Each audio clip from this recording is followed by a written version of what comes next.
domestication, being molded to fit into a certain structure. I would imagine societies have always been domesticated, unless there are societies that are free and very conscious, like many of the off-the-grid communities that are springing up all over the world today, where the adults have freed themselves from domestication, and therefore the offspring are not experiencing as much domestication from the adults. They say when a child is born, it's like they're open canvas. But that canvas is for the child to design his or her future on.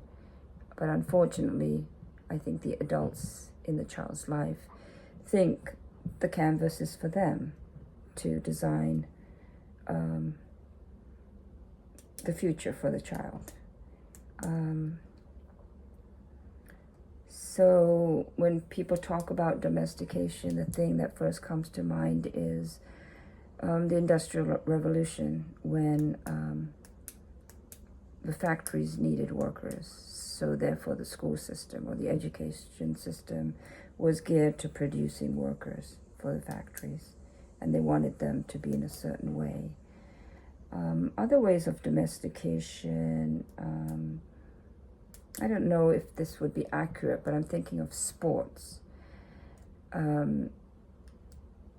If you're in a sports team, or you need to know the rules of how that sport is played to compete with other sports teams.